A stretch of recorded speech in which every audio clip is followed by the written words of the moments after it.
My wife actually began cooking with her mother's recipes at age 12. Her mother also had a cafe in Louisiana. So she had been in the kitchen since she was 12, and then we got married, and so it continued. And while she was working here, she was always asking me to please open up her restaurant. And but of course, a cafe in Louisiana is a lot different than a restaurant in California.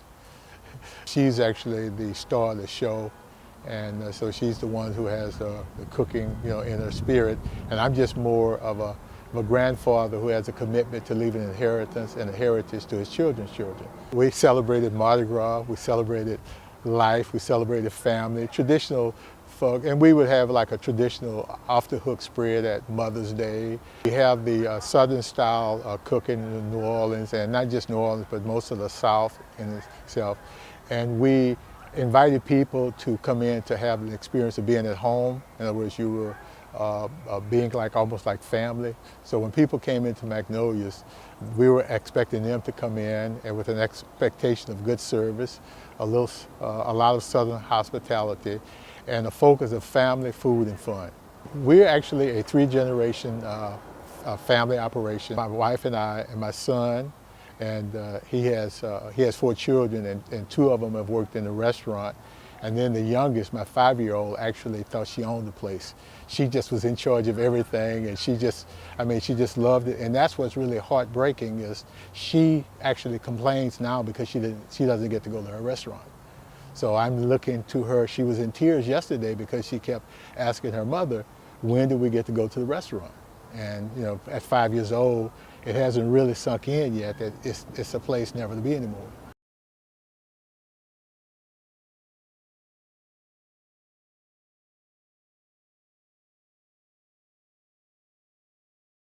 We've been here since 1968, and we've lived at South 45th Street, which is right over here.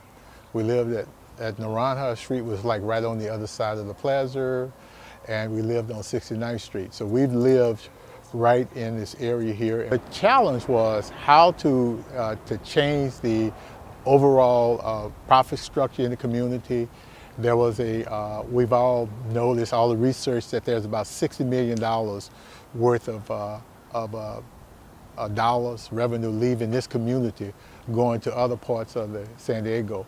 And so we spent about 2 years developing concepts, a focus. There was collaboration between the Jacobs Foundation, which was a philanthropy of they came in with about $94 million, promised to pledge their assets and support, give us training, all of the things to bring the community leaders together. And we talked about, the possibility of getting a movie theater here, the need for a movie theater, what it does, what retail does for the community. So all of those things we knew full well before we went in.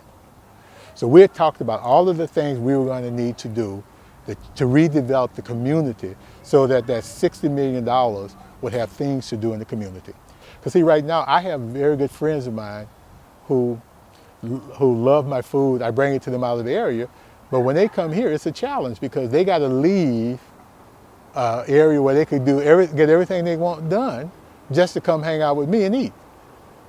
And so it doesn't work. And that was one of the problems. We complained about that. All of the restaurants complained that the development of the center was essential to our businesses, and it never happened.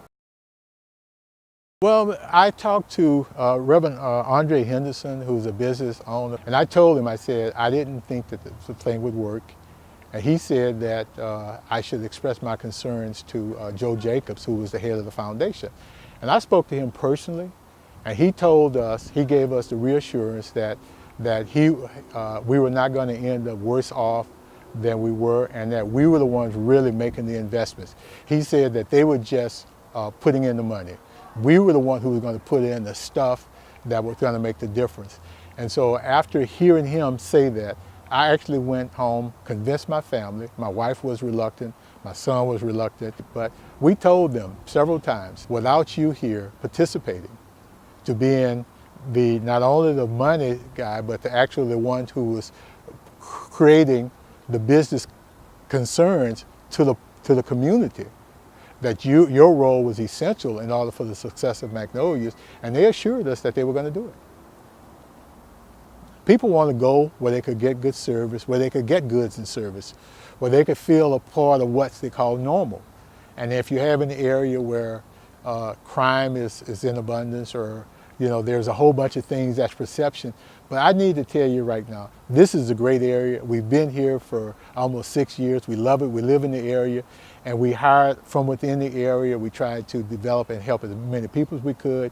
So we tried to do our part, and we trust that every sit-down restaurant in here will hire, train, teach, and exactly give a business focus, and so that people understand that the restaurant industry, which I'm a part of, is the second leading employer in San Diego. So we have a great role, and the more sit-down restaurants you have, the more you're doing to create jobs.